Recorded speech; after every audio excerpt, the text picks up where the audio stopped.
ठीक है। चलिए आज हम लोग देखेंगे सर्कुलर मोशन। ठीक है, जैसा कि आप लोग जानते हैं सर्कुलर मोशन, सर्कुलर का मतलब क्या है? सर्किल। सर्किल। ठीक है, सर्किल क्या है? ठीक, जैसे मान लीजिए कोई भी ऐसा शेप, इस तरह का कोई भी शेप हो, इस चीज को हम लोग क्या कहते हैं? सर्कुलर या सर्कुलर शेप।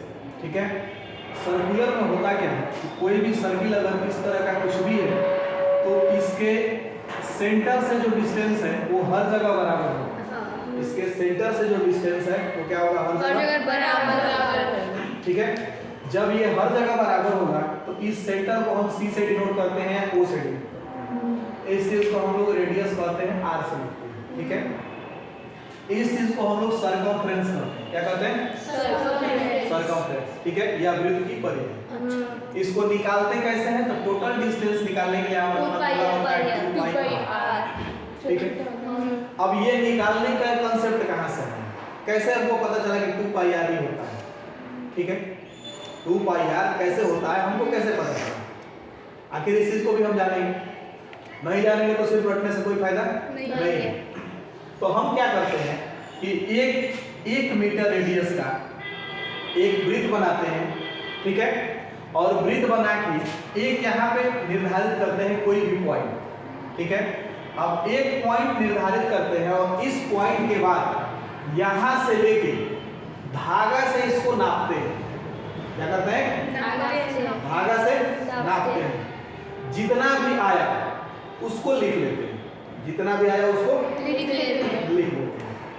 फिर अगले टर्म में हम क्या करते हैं कि एक और सर्किल लेते हैं जिसका रेडियस हम 2 मीटर कर लेते हैं। कितना कर देते हैं? 2 मीटर। 2 मीटर। फिर सर्किल ड्रॉ करते हैं, फिर एक पॉइंट हम यहाँ लेते हैं और इस पॉइंट से फिर इस धागा से इसको पूरा नापते हैं। ठीक है, और जो नापा हुआ चीज है उसको हम यहाँ लिख लेते हैं। ठीक है, जो भी आया, यहाँ भी कुछ आया जिसे हम लोग सिंपल 2 पाई आर कहते हैं। ठीक है, यहाँ भी जो आएगा उसे हम क्या कहेंगे? 2 पाई आर। अब देखिए यहाँ घट और बढ़ क्या रहा है? 2 कांस्टेंट राशि है, ना घटेगा ना बढ़ेगा। पाई भी एक कांस्टेंट राशि है, ना घटेगा ना बढ़ेगा। इसमें बढ़ा क्या? आर। क्या बढ़ा? रेडियस। और जैसे जैसे आर बढ़ा वैसे वैसे पेरीमीटर बढ़ा, यानी सर्कमफ्रेंस बढ़ा। ठीक है, तो इस दोनों के अनुपात को मिलाएंगे तो एक कांस्टेंट राशि मिलेगी, उसी को हम लोग पाई कहते हैं। उसी को हम लोग क्या कहते हैं? पाई कहते हैं। क्योंकि यहाँ हमको सर्कमफ्रेंस मिल गया, यहाँ भी कुछ मिल गया नापे तो, यहाँ भी कुछ मिल गया, उससे उसको डिवाइड करेंगे। यहाँ 2 है, यहाँ भी 2 है, ये 2 से 2 कट जाएगा। अब हमको पाई का वैल्यू फाइंड करना है तो पाई का वैल्यू हमको मिल जाएगा। ठीक है, और पाई का वैल्यू जो है मिल जाएगा तो हम लोग जो रखते हैं पाई का मान 22/7, ये भी एग्जैक्ट वैल्यू नहीं है, और 3.14 ये भी एग्जैक्ट वैल्यू नहीं है। ठीक है, पाई का जो वैल्यू होता है वो इतना इनफाइनाइट टर्म तक आता है कि वो एलिमिनेट नहीं होता है। ठीक है, तो ये जो है सब एप्रोक्सीमेशन है। क्या है? एप्रोक्सीमेशन, यानी एप्रोक्स मान के चलते हैं, बाकियों को छोड़ देते हैं। ठीक है, इसके पहले हम लोग समतल गति पढ़ चुके हैं जिसे हम लोग सरल रेखीय गति कहते हैं। ठीक है, अब जैसे देखो सरल रेखीय गति में होता क्या है? तो सरल रेखीय गति, अगर कोई भी गति एक सरल रेखा पर, अब सरल रेखा क्या? सरल रेखा का मतलब सीधी रेखा। जैसे ये स्केल है, ये स्केल बिल्कुल सीधा है। ठीक है, अब इस तरह की अगर इस पे कोई वस्तु चलेगा तो उसे हम क्या कहेंगे?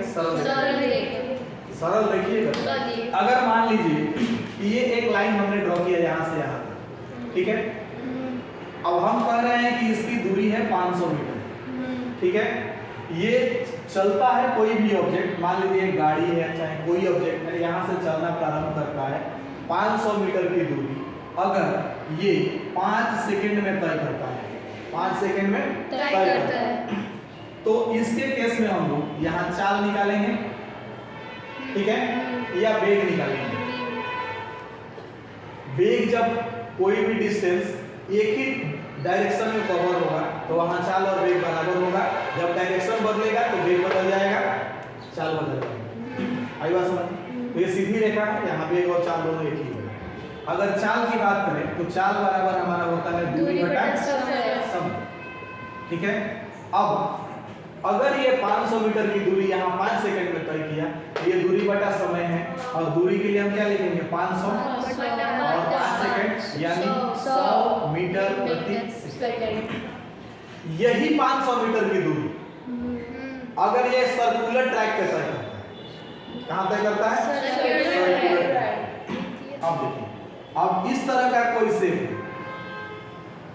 ठीक है, मान लीजिए सर्किल है, अब ये 500 मीटर की दूरी तय करता है। तो मान लेते हैं कि यहाँ से चला, यहाँ एक बिंदु हम ए ले लेते हैं, यहाँ एक बिंदु बी ले लेते हैं।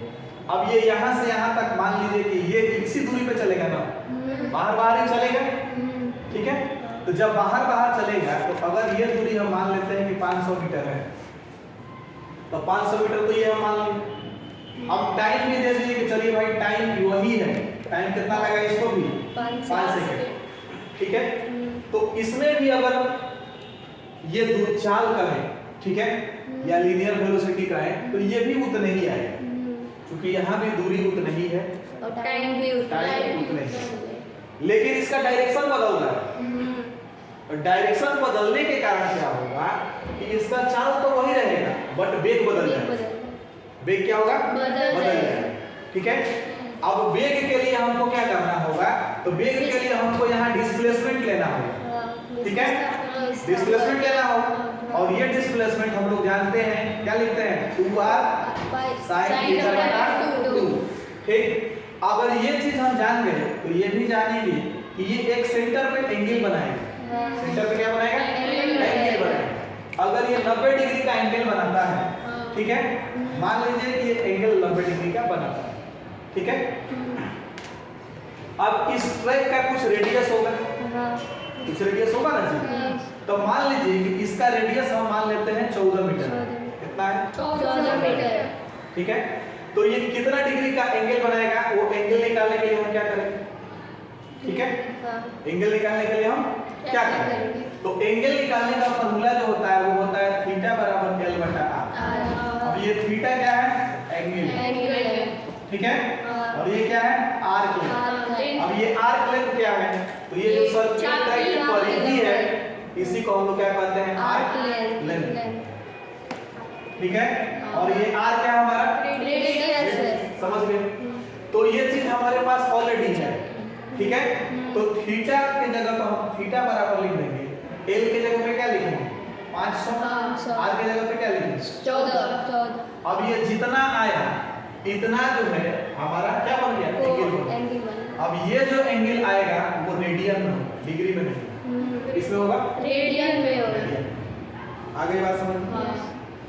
अब देखिए इसमें कुछ ना कुछ ये संबंध जरूर होगा, ये चीज समझ गए थीटा बराबर L बटा, कोई दिक्कत नहीं, थीटा निकालने के लिए निकाल सकते हैं। जब आप थीटा निकाल लीजिएगा तो थीटा बराबर L बटा r है। इसके बाद एक चीज और पूछा जाता है इसमें, एंगुलर वेलोसिटी क्या होगा, कोणीय वेग क्या होगा। तो कोणीय वेग का मतलब हो गया कि प्रति सेकंड समय में जितना कोण बदलेगा, जितना कोण बदलेगा उस चीज को हम लोग कोणीय वेग। जैसे मान लीजिए यहाँ से यहाँ तक हम चले, ठीक है, तो सीधे रास्ते में जाएंगे तो वहां तो कोण नहीं बदल रहा है, लेकिन सर्कुलर ट्रैक यानी ब्रिज पर चलेंगे तो यहाँ से यहाँ तक कोण बदलेगा। क्या बदलेगा कोण बदलेगा। जैसा कि इसको आप देखिए, मान लीजिए ये चीज है, ये एक सर्कुलर ट्रैक है, अगर यहाँ इसका सेंटर है, ये सेंटर हो गया, तो ये अगर मान लीजिए एक पॉइंट यहाँ है, हमने यहाँ से यहाँ तक चला, तो यहाँ से यहाँ तक चला तो सेंटर से एक यहाँ एंगल बनेगा ना, एंगल बनेगा। अब मैक्सिमम एंगल कितना हो सकता है 0 से लेकर 360, 360 से ज्यादा नहीं होगा। 360 से ज्यादा कब होगा जब फिर दूसरा चक्कर लगाएगा तो होगा, लेकिन वो काउंट हम 360 में कर सकते हैं। आगे बस। अब एंगुलर वेलोसिटी की बात करें तो एंगुलर वेलोसिटी को हम लोग लिखते हैं ओमेगा से, और ये होता है कितना d थीटा बाई dt, ठीक है। अब यहाँ भी थीटा जो है इसमें होना चाहिए रेडियन में, ठीक है। अब अगर मान लीजिए कि दिया गया है कि कोई भी कार चाहे कोई भी वस्तु सर्कुलर ट्रैक पर कितने डिग्री का कोण बनाता है, ठीक है, तो उसका एंगुलर वेलोसिटी क्या होगा d थीटा बाई dt से हम निकाल सकते हैं, ठीक है, निकल जाएगा। अब एंगुलर वेलोसिटी और लीनियर वेलोसिटी में रिलेशन, एंगुलर वेलोसिटी और लीनियर वेलोसिटी में रिलेशन कैसे निकालें, ठीक है। तो जैसे आप लोग जानते हैं कि d थीटा बाई dt बराबर ओमेगा होता है, L बराबर r थीटा यहाँ से हो जाएगा, तो थीटा बराबर L बटा r, तो यहाँ हम लिख सकते हैं L बराबर r इंटू थीटा, ठीक है। इसको टाइम के रेस्पेक्ट में डिफरेंशिएट करेंगे, टाइम के रेस्पेक्ट में डिफरेंशिएट करेंगे, तो यहाँ हम लिखेंगे dl बटा dt बराबर, ये r तो कांस्टेंट है, r तो बदलेगा नहीं, क्या बदलेगा, थीटा बदलेगा, लेंथ बदलेगा, r तो नहीं बदलेगा। अब यहाँ लिख देंगे d थीटा बाई dt।